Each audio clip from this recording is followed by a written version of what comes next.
Good evening and welcome once again everybody to the day 2 of Safari Guide of the Year 2025, where we find ourselves at the Kariega Private Game Reserve in the Eastern Cape. We've had a lovely day exploring the reserve today. This morning started off very relaxed. We got to barge cruise on the Kariega River, and we got to see some very special species. We had some huge Nyala bull, a really massive individual with some beautiful ivory tips on his horns. We got to see a very special bushbuck. It's a very special subspecies that we find here in the Eastern Cape called Sylvaticus, which is a lesser marked and a plainer individual, but still a very beautiful animal. Perhaps the highlight of the morning was a palm nut vulture, which stumped quite a lot of us initially, but after taking some photos and some ID shots, we sent them off, and it turns out it was actually a vagrant for this part of the world. That was the highlight of the boat cruise this morning. Whilst the other guests were enjoying a little bit of safari time, the judges got to spend a bit of time with the 5 finalists and just to outline exactly what is going to be expected of them over this coming week. After a little lunch break, we then got straight into the events for the competition, and I was lucky enough to be with Roger from Canon on the photographic safari drive, and that was led by Kali. Kali did a great job. We had some beautiful light, plenty of opportunities, lots and lots of animals to point the camera at, so a very successful afternoon on the photographic safari. Megan was on the bushwalk today, and I believe that it was quite challenging. There was a little bit of difficulty in actually finding dangerous game, but Megan did very, very well to find some tracks and some signs, especially of black rhino, white rhino, and did a great job of interpreting exactly where to find them and what role they play in this ecosystem. Jason was out on the game drive this afternoon, and apparently he did a fantastic job. It was very authentic, very organic, and the judges spoke very, very highly of Jason's game drive. But we find ourselves here after a beautiful dinner. We've been looked after by the Kariega staff, and we can't thank them enough for looking after us so beautifully. We find ourselves around the fireplace for the storytelling this evening. And for the storytelling, we have the second Eastern Cape boy, and I'm going to invite Matthew Derry from Kwandwe to join me at the podium. How are you doing? Very good. How was your day? Did you have a good day? Nice to ease the nerves and just to get to know the judges and the rest of the guests a little bit better? Yeah, it was a fantastic day. Beautiful start in the water. I think there was a good few laughs and mishaps. But yeah, it was an interesting one. Always. Very nice. Well, obviously you're very close to your home turf here as well in the Eastern Cape. Can you tell us a little bit about what makes the Eastern Cape special for you? This is where I fell in love with the bush. Came to reserves like Kariega and that as a kid, and I think it's just the diversity, but not only that, the people and like the efforts that people make trying to make this place wild again. It's something that we have picked up on our first couple of days here, is that there is a real sense of community and a real passion for conservation, which we're all absolutely loving. How long have you been guiding for now? 11 years, yeah. Started in the Eastern Cape, took me up to the Lowveld, and then I was up in Gabon for a bit, and then came back home to the Eastern Cape. We were speaking a little bit about your stint in Gabon at over dinner. Can you tell us a little bit more about that? Obviously that's something completely different to the safaris that we're used to here in South Africa. Yeah, it's an amazing place. I mean, so unique, so untouched, very little infrastructure, but I think that's what's kept it wild. I mean, you get to see elephants on the beach, gorillas in the forest, hippos in the surf. Yeah, it's incredible. Some otherworldly sights. It sounds like a very special part of the world and somewhere that I'd definitely love to experience one day. Yeah. Matt, what events are you most nervous about for the competition? Storytelling. I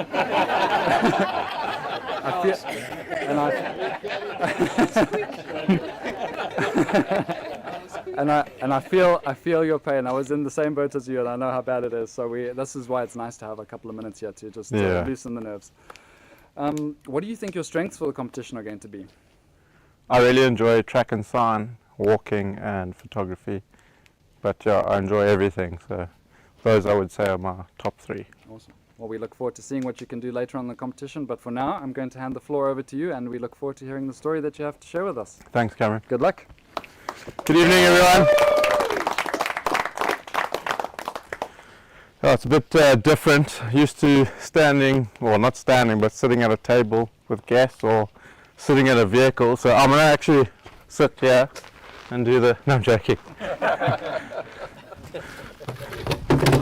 I'm actually going to sit on this. Okay, so my story was about how not to become a guide, but I became a guide anyway. Okay, so let's go back to 2002. I was here at Kariega. My dad had organized a corporate event for Volkswagen South Africa. It was farewell to the Kombi, a beloved vehicle for many, and also a very sentimental thing. But it was also a weekend of chaos for me. So as the 11-year-old, confident, I skipped the adults. And I went straight to the curio shop where there was mountain bikes outside. And I asked the lady if I could take one of the mountain bikes, and she smiled and said, yes, of course. To this day, I think it was her first day on the job, and maybe her last, because I haven't seen her yet. As she didn't mention you had to be supervised by a ranger. So off I went, the confident kid I was, pedaling into Kariega like I owned the place, until I rounded a bend. And there were 4 white rhino in the road. Not at a distance, not through a fence, right there. And I was in shorts, on a bike. I skidded sideways. I turned around and I pedaled so fast, my back wheel overtook the front. And then I realized the color of adrenaline was brown and had a funny smell to it. But let's go further back. When I was a young boy, I went with my grandparents to Adder Elephant National Park. Heard the elephants at a watering hole. You'd think I'd be glued to the window, but that wasn't the case. A big bull approached the car. I wound that window up so fast and I slid behind the driver's seat and I didn't make eye contact. I was terrified. Yeah. But if I failed at bush, I think I also failed at professionalism too. So on our yearly trip with my family to the winelands, we'd go to the wineries. My parents would sip, spit, and taste wines elegantly. So as a proud 6-year-old, I did the same. With grape juice, of course. But except I didn't use the spittoon. I found the nearest thing, which happened to be an award-winning trophy. My mom whisked me out there faster than I could say Merlot. On the same trip, my mom bought an oak tree. So there, my sister and I were nestled between wine boxes and an oak tree. It was very leafy sapling when we left Stellenbosch. But by the time we arrived in Port Elizabeth, it was bare. I had plucked every leaf off, one by one. My mom was devastated. But she planted it. It survived for about a year, as I yanked it out the ground and made a walking stick. Some might say vandalism. I like to think of it as alien vegetation removal. Yeah. So then when I was 13, I became a junior honorary ranger at Adder Elephant National Park. And we went on camps. And the first camp I did was at Mvubu. It was my first solo tent experience. And we camped right next to the river. That night I didn't sleep. I heard this noise. It wasn't from my own terror, it was a hippo just centimeters from my tent. I could even hear the moisture in its breath. Yeah, things were not looking good at me becoming a guide. So finally I became a guide. And in the early days I didn't have too much mentorship. And I heard this echoing grunt from an impala. So I radioed a colleague, told him, there's a sick impala here. There was a long pause, and he said it's ratting. So with the embarrassment, I realized I had a long way to go. So since then, I've been collecting books on every off week. Now my room is transformed into a bush library, and yeah, I now know that knowledge is power. So yeah. And then I remember this amazing sighting. There was a caracal. She killed a baby kudu, and then later on she brought 3 kittens to the carcass. The sighting went for 3 days. I watched them play, hide, eat. It was wild, it was raw, it was perfect. My mate, he had a camera and he got the most amazing footage. I was jealous, to say the least. So after 2 months I saved all my salary and my tips, and I went and bought my first camera. That was where my love of photography began.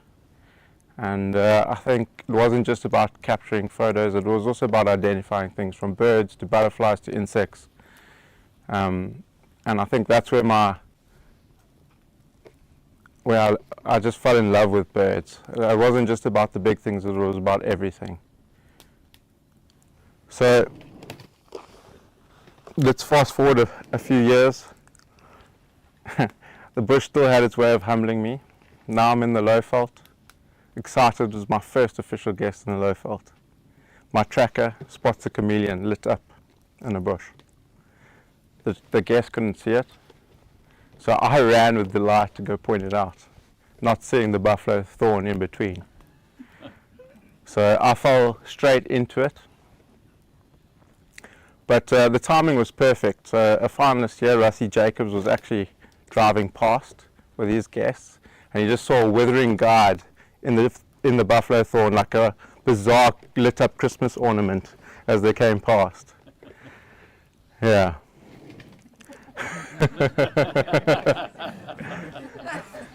Later on, I had an opportunity to manage and guide a lodge in Gabon, and I had guests for New Year's, and I wanted to do something special. So I packed 2 bottles of champagne and I wanted to go look for turtles on the beach. So we headed out about 11 o'clock at night. Not long into the walk, we bumped into a forest elephant on the beach eating the mangroves. So the best thing to do at night is just to wade into the Atlantic Ocean about waist deep. So there we were, champagne on my back, waist deep in the Atlantic Ocean, until I heard a noise in the surf, and there was a hippo. Now we're between a forest elephant and a hippo. The guests were quite calm, probably because they were slightly tipsy. But we managed to navigate through, and as scripted, there came this beautiful leatherback turtle up the beach, where we got to watch her dig, lay her eggs, while we were sipping champagne under the starlight. One of those most amazing moments, sheer panic to awe in matter of moments. I think that's the essence of guiding. So here I am, after all of this, the oak tree massacre, the grape juice tasting, the ocean hippo detour. After all of this, still made it to a finalist of Safari Guide of the Year. But maybe that's the point. Today I don't guide myself, I guide my younger self. The one that spat in trophies, the one that wrecked trees, and the one, yeah, sorry guys. But I think that's all part of this industry. It's not just about getting it right, it's about messing up, laughing at your mistakes, and growing from there. So yeah, thank you guys. Hope you enjoyed it.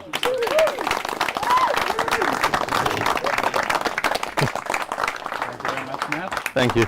I like the wheels. Yeah.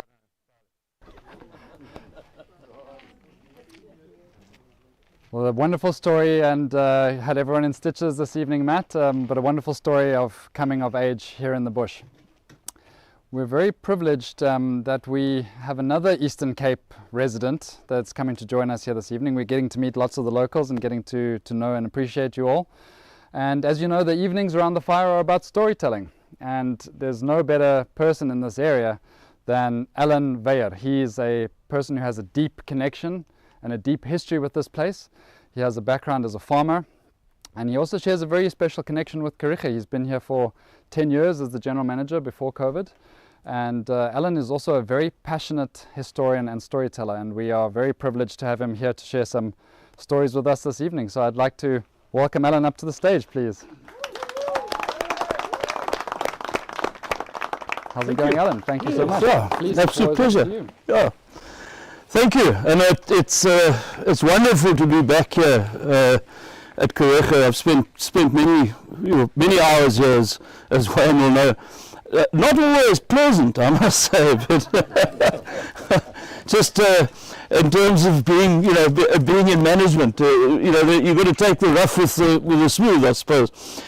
But I think that one of my passion being people in history is really and being here and having been in the sort of involved in the conservation business for just about 25 years now. The one thing I've come to realize is that there's such a close connection with us and our human history alongside the conservation of our natural history that we need to be careful to keep those things together. You can't leave one out at the expense of the other, and so our human history is very much part of our conservation efforts, and we need to remember what role our forefathers have played in where we get to today. And we live in a fascinating area here, and I went to school just down the road at a place called Salem, and it was a settlement that was settled by the British settlers who came out here in 1820. And I was brought up on the stories of the settlers, and that fascinated me. But also on a pineapple farm where we had a large labour force which were mostly Xhosa speaking people. So I grew up with the Xhosa stories and so on as well. So I was very privileged and very lucky to grow up with those two influences as a youngster. And I have to tell you that I had no academic interest in history at all. In fact, I had no academic interest at all. I was doing a series of lectures at the National Arts Festival some years ago, and one of my former teachers phoned me before one of the lectures, and he said, "I just want to find out, is it the same Alan Weyer that I tried to teach at school?" I said, "Yes." He said, "Have you learned to spell yet?" So my academic record was clearly evident that it wasn't great. But my interest in people is really what drives me, and the more I started scratching around, the more I started trying to understand how we got to where we are today, the more of the rabbit hole you go down, and you start getting distracted, and there's just so much to it. And of course, when I grew up in the 70s at school, history was very much a Eurocentric history of Africa, and it was an Afrikaner history to a large degree. So we were taught a sequence of events, but very much from one side. And over the years, I began to realize that if we really want to understand where we are today, we've got to understand where we come from. And this is what fascinates me. And if you look at our area here, and particularly trying to piece things together here, you realize that you've got to go back a long way, and you've got to start at the beginning. And when I say the beginning, I mean at our origins as modern humans. Now, I today live in a little valley just outside Grahamstown called Housenspoort. Go and Google Housenspoort, and you'll find that it comes up on various archaeological sites as identifying a particular period of Stone Age history that is dated between 55 and 65,000 years old, where our modern human ancestors lived in those valleys. And it was identified, this particular site was identified for the manner in which they made stone tools and implements. That was very different to what they'd seen before. And the first studies were done in the 1920s and then in the 1950s. And it's become, that era of late Stone Age history has become known as the Housenspoort industry. And it's referred to that worldwide. And that's down here. And then if you look at our early human origins, the oldest record archaeologically of modern human existence anywhere in the world is in Africa. But not only in Africa, down here we have so much down here that takes us way back to our earliest origins. I mean, I'm talking about Housensport 50, 60,000 years ago, down at Pinnacle Point at Mossel Bay. There are sites that are being studied there at the moment that have dated some artifacts there back to 165,000 years old. And we as modern humans have been around for, well, we began to emerge out of the mist about 200,000 years ago. So some of the earliest history of our existence is down here in these areas, and it appears that we went through a bottleneck at one stage. In fact, it happened about 70,000 years ago. We went through a time where previous migrations of modern humans out of Africa had taken place, but then an incident happened that changed everything. And it's thought that a volcanic eruption in Indonesia cooled the Earth's temperature down by 10 degrees in 10 years. Now, we were in an ice age at the time, so if you think about it in terms of what we talk about climate change and so on today, and a 1 degree change or rise in temperature over 100 years is critical.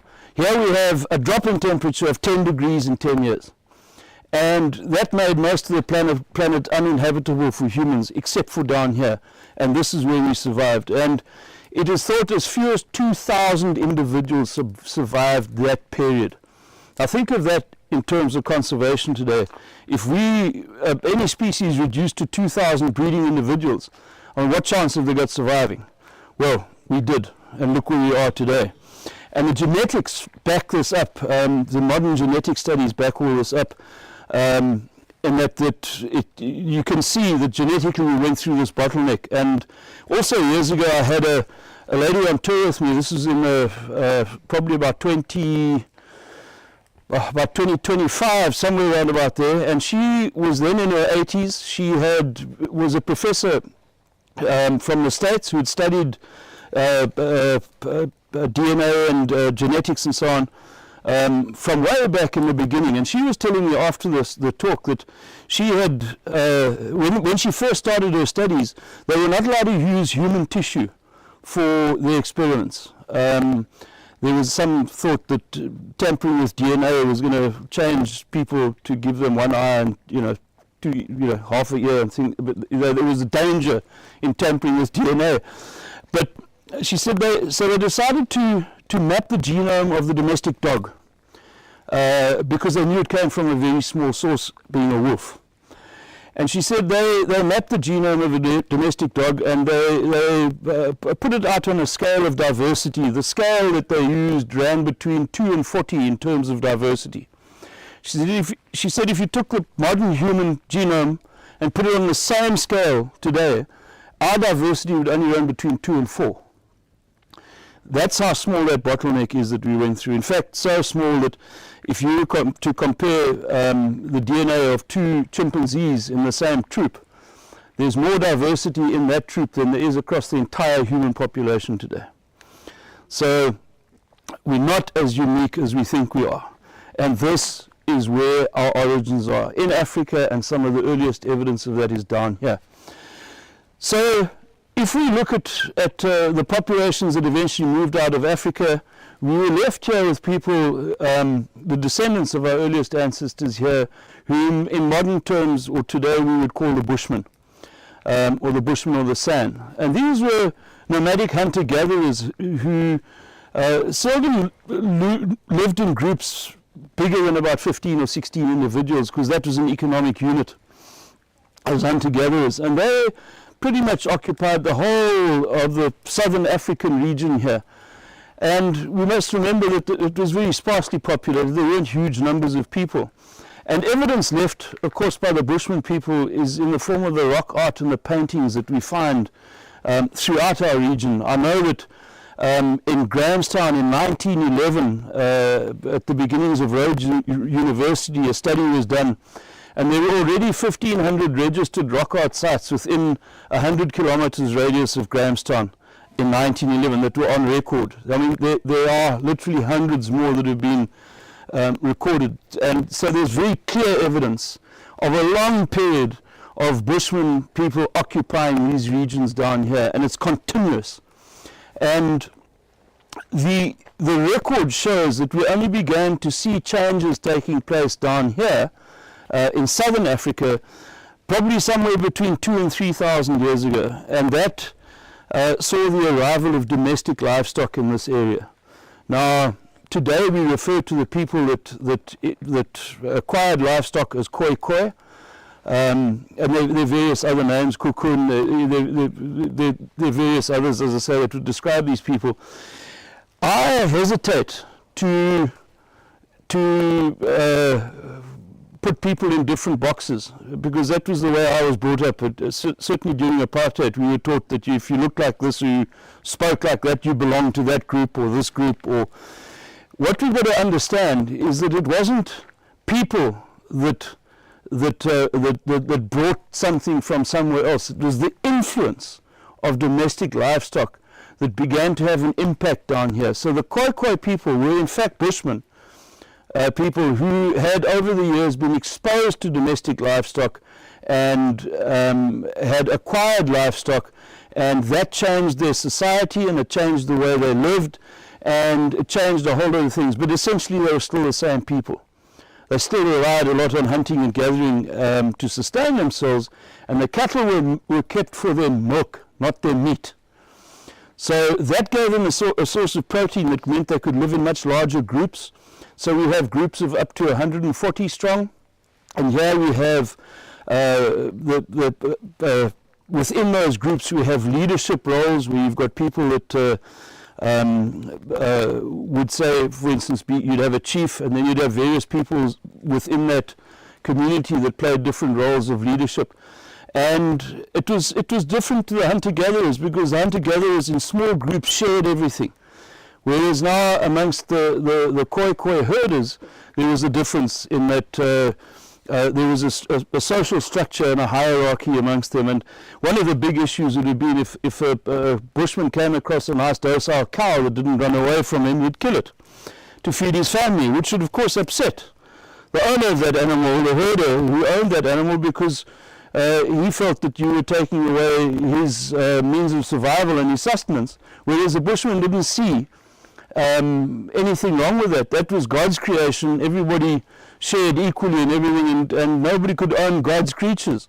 It was put there for everybody's use, as they would have seen it. So there would have been a certain amount of conflict, but there was definitely an influence that changed things down, and that was cattle. And the interesting thing I found about that is that those cattle originally came from Asia, and were domesticated about 12,000 years ago in Asia. And so it took 10,000 years for that influence to reach down into southern Africa here. The other thing is that, correct me if I'm wrong, but I believe there's only one African mammal that has been successfully domesticated. African mammals have been tamed, but not domesticated.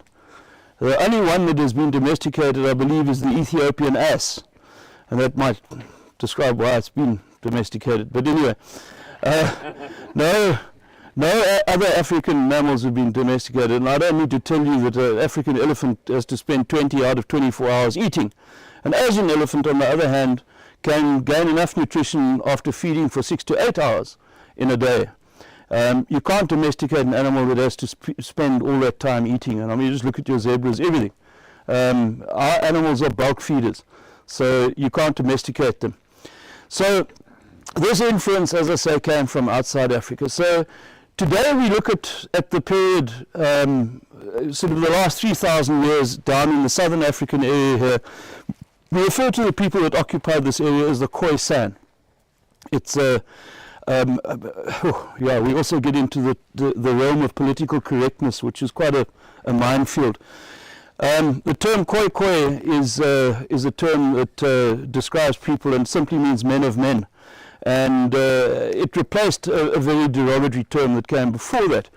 Then it was decided that Bushman was derogatory, we need to change Bushman. And so Bushmen are called San because that was a Khoikhoi word that they used to describe the Bushmen. Well, it turns out that in Botswana, the Bushman people there went to their constitutional court demanding to be called Bushmen, not San, because they said the word San is derived from a Khoikhoi word meaning people of no consequence or stock thieves. So anyway, it's perfectly acceptable today to call them, either one, and I think Bushman is preferable to most Bushman people, is preferable. However, we look then again at the next influence that happened down here, and this takes us back to around about the East London area, north of the Fish River, takes us back about 800 to 900 years, where we begin to see the Bantu or the Nguni influence in this area. Now these people originated around Central West Africa, around the Cameroons. This is where the origin was, and it was a very successful society who were not only cattle farmers, they were also crop farmers, and they had acquired the knowledge of iron, and they as a very successful society were expanding very slowly. And they expanded across to East Africa and then down the eastern seaboard of Africa, and that first influence was felt down here. As I say, archaeologically, it puts that influence here at least 800 or 900 years ago. So the difference, of course, between these people and the Khoikhoi and the San that were living here is that the Nguni people, the Bantu, lived in much larger communities of up to 400 strong, and they settled permanently. They weren't nomadic like the Khoikhoi were. They settled in these large communities of up to 400 under a chief, and again there would have been various social structures amongst them that came down to how they communicated and were able to really manage their society. And this influence, as it moves down the eastern seaboard and down into these regions here, they increasingly come across more and more Bushmen and Khoikhoi, or the Khoi San, if you call it that collectively.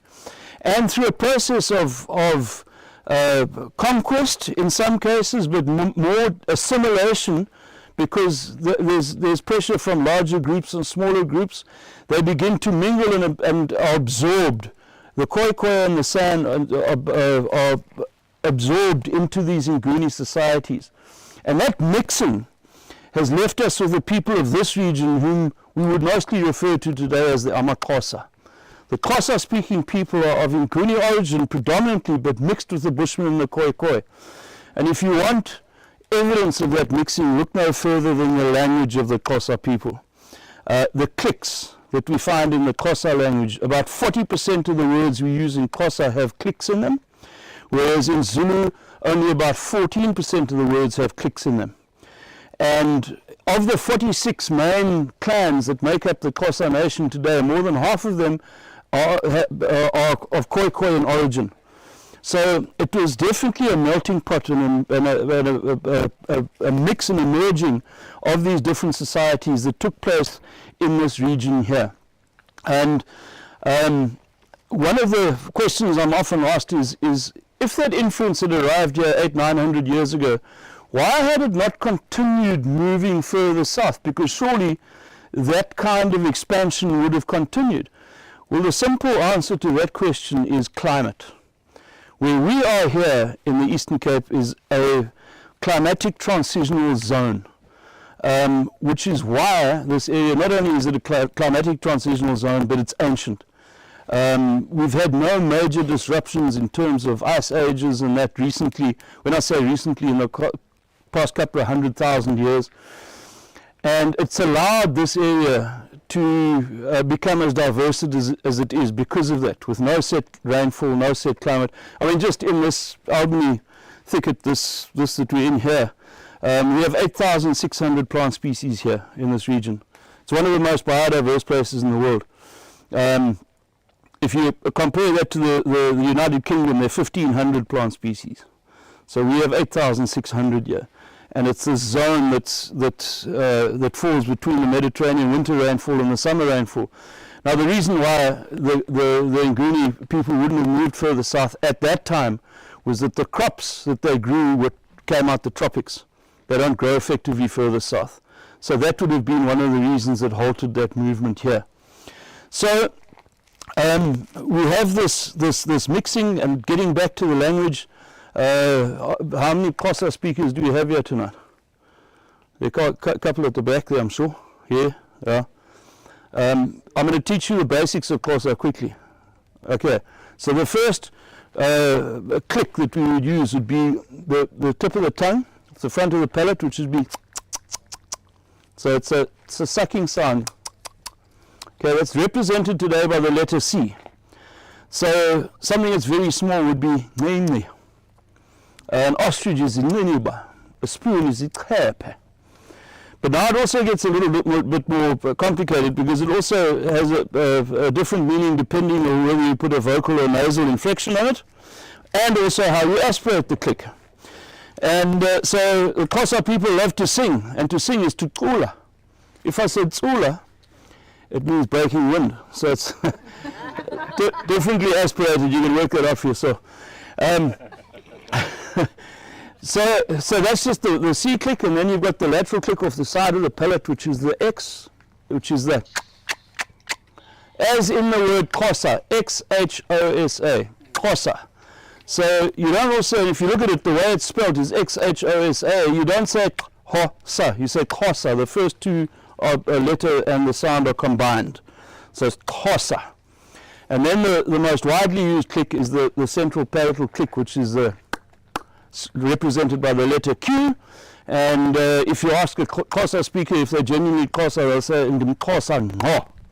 And that's a ngo. You can hear it's a vocal nasal inflection on the click, and it's ngo. And that means, yes, I am ngo. I speak Xhosa, or I am Xhosa. And as kids, we were taught a little nursery rhyme, so I'm going to teach you one quickly. It's a very short one. It goes about a skunk. And it says, and the skunk in Xhosa is ikaka. It says, ikaka yakika. Yakaka. Yakaka ikokoko. So to repeat that, ikaka yakika kika. Kukakaka. Yakauka ukokoko. So,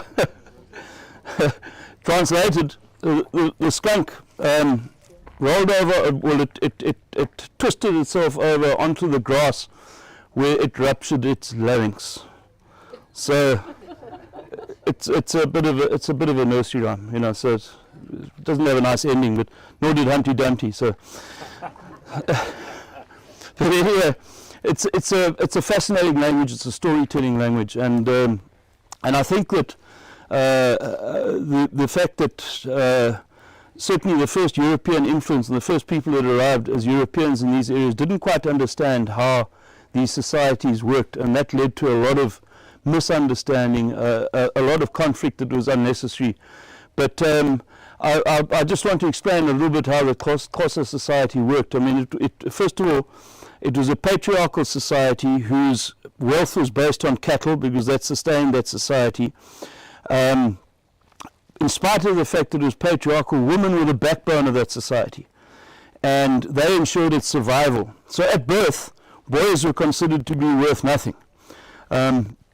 Boys were superfluous to any needs of the society, and when they got old enough to walk, their only responsibility within that society would be to go out with the other boys to herd the cattle. And that was all they did. They played no role within that society other than that. And in actual fact, if the family sat down to a meal, the women, the men, and the girls would be fed. If there was anything left over, the boys could have. If not, sorry for you. Look after yourself in the veld while you're herding the cattle, which you have to protect against wild animals and your neighbors occasionally. So boys grew up tough, and it was only once they'd been through puberty and they got to a time in their lives where it was deemed that they were ready to join society, that they went through an initiation process which involved ritual circumcision. They were isolated, and they were instructed by the elders of that community as what was expected of them in society, and how they were to behave, and what their role in society would be as men. And it was only once they'd been through that were they then accepted as men into that society.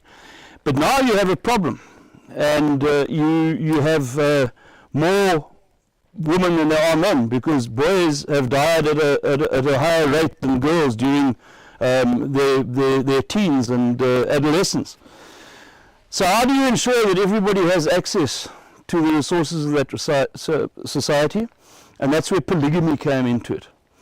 So a chief, normally the wealthiest, would marry would marry his first wife, who became known as the right-hand house. She was the most senior wife. And then through the years he'd marry various other wives, and this involved the exchange of cattle. And what would happen is you would negotiate a bride price. And I must point out it wasn't purchase. A certain number of cattle would be decided upon that were handed over on the day of the marriage from the husband to the wife's family. And they were to be kept in custody for her. If her husband misbehaved and it was deemed that he was responsible, she could leave him and keep the cattle. On the other hand, if she was unable to produce children or misbehaved, she could be sent back to her family and the cattle reclaimed. So it was more of an insurance policy than anything else, but it also ensured that everybody within that society had access to the resources that society needed to survive, namely the cattle. So the wealthier you were, the more wives you would take on, and it was seldom that you'd find an unmarried woman in these communities. Now, as I say, they fell under a chief, and all these different clans all over the place would have had their chiefs, and the chiefs recognized a system of seniority amongst them. Depending on how closely you related to the royal line of Xhosa, you would be ranked according to your standing within that society, like in terms of how close you were to the royal line. But that didn't mean that any chief, no matter how senior you were, had any say in another chief's affairs.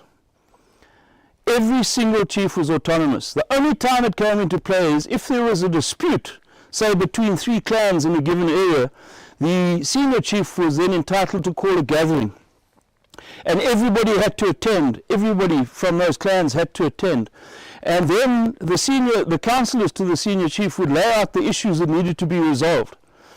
And the debate would start, and the first speaker would stand to speak, and he would summarize what the previous councillors, what the councillors said, and he'd have his say. The next person would stand to speak, summarize what the councillors and the previous speakers had said, and then have their say. And so it would go on. Everybody would stand up and repeat everything that everybody else had said, and then have their say. It's a lengthy process, but it's necessary. With no written language, when you stand up to speak, you have to demonstrate that you understand the issues, so you repeat them. And in that way it reinforces it in the minds of everybody else as well. And if what you have to say is relevant, it will continue with that debate. If not, it simply means that you concurred with others or not. And nobody would have to remember what each individual had said. At the time you'd had your say, and eventually consensus was reached and law would be passed on what had been decided there. So nobody could claim that they didn't understand or that they weren't part of it. There was no load shedding, there was no emails down or anything like that. You were part of that debate, and that was how the law came in. And interestingly, it's a well-known technique that is used in conflict resolution today, where a similar thing happens, where you put two opposing parties in a room together, and one of them has to keep quiet while the other one talks. And the first person to talk has to lay out all the issues that they have, whether it be with the other person or why they're so upset and so on and so forth. The other person knows how to speak. When you've finished and you've decided that you've articulated it well enough for the other person to understand, the other person has to repeat back to you what you've told them. And when you're satisfied that they've repeated back to you what you've said, In other words, that they have understood what you said, then the roles are reversed and it goes the other way. So it means that you have to listen and you have to understand the other point of view before you have anything to say. And this is a way of resolving conflict between different parties. And if you look at how this society worked, it was more about listening and understanding than about having your say. And of course that is something that our early European ancestors had a totally different idea of, because their management was from top down, not from bottom up. So I would love to carry on and go into more detail, but it was only in 1488 when the first Europeans arrived on our shores here, very close to where we are, 3 kilometers up from the Bushman's Mouth is Diaz's Cross, where Bartholomew Diaz left a cross in 1488. And in 1498, of course, Vasco da Gama sailed around Africa, got across to India and opened trade by sea around the southern tip of Africa. But for another 150 years, no Europeans settled here because it was dangerous and there was no perceived economic value to this area. They avoided it. But we must remember that it's a dangerous part of the coastline, which is why it was avoided, if at all possible.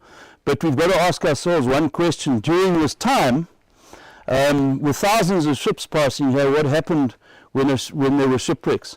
Well, I know that we've got a coastline 2,800 kilometers long, and we have recorded the equivalent of 1.2 shipwrecks per kilometer of coastline. That's what we've got on record. How many were wrecked here? We don't know, but certainly lots of those early ships were wrecked here. And in actual fact, if you want to read a fascinating book, it's a book by Hazel Crampton, who actually lives here in Kent-on-Sea. And Hazel wrote a book called The Sunburnt Queen, and it's all about a girl whose name was Bessie, who was 7 years old when her ship was wrecked off the wild coast, and she was rescued and brought up by 3 families that were descendants of earlier shipwreck survivors, and she eventually married the paramount chief of that area and became the great wife, which was the succession line, and her offspring, or her descendants today, still call themselves the Abilung. Now, Mlung is the word given by Nguni people to describe Europeans. And Mlungu simply means the white froth of foam that is churned up on a sea during a storm. And think about it, the first time they ever clapped eyes on a white man is when his ship was wrecked at sea and he washed ashore amongst this white foam, and they took one look at him with their chin, Mlungu. So we became Mlungu.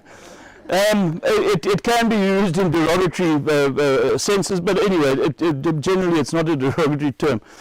But that was the only real interaction that these people would have had. So by the time Jan van Riebeeck was sent here in 1652, Europeans were not unknown on our shores, and had to a certain extent been exposed. The people here had been exposed to Europeans before that, but 1652 marked the beginning of colonial expansion at the Cape, and I don't have time to go into all that perhaps, though I've managed to give you some background on what the situation was here before the arrival of Europeans, and perhaps you can think for yourself what problems there would have been in the differences in concept of land tenure and all sorts of other things that led to a colonial conflict that lasted for, certainly in our case here, several hundred years to bring us to where we are today. But thank you for allowing me to come and visit, and for taking the time and patience to listen to me after a long day. Thank you very much. Thank you. Thank you. Thank you very, very much, Alan. We appreciate you sharing your very deep love and knowledge of the Eastern Cape and of all of the different cultures around this area and the history. It's just so rich and wonderful to listen to a masterful storyteller around the fire in the evenings. I think everybody's very, very excited for tomorrow. We've got our regular suite of events happening early in the morning. So we're going to be doing a game drive, a photographic experience, and a bushwalk tomorrow morning. I think in the afternoon it's probably everybody's most exciting event of the competition, which is the advanced rifle handling. There's lots of bangs and lots of smell of gunpowder, and it's a very, very exciting event to watch. So we're all looking forward to that tomorrow afternoon. And then I think Michelle has got a little bit of team building, which is always a little surprise, so it's always something that we look forward to. We'll see what happens there tomorrow. Please don't forget to follow us we are live streaming to YouTube, and you can find the link on our Facebook and Instagram pages. And we are all going to join up for a little nightcap around the fire now this evening, and hope that you have a wonderful evening, and please do join us again tomorrow.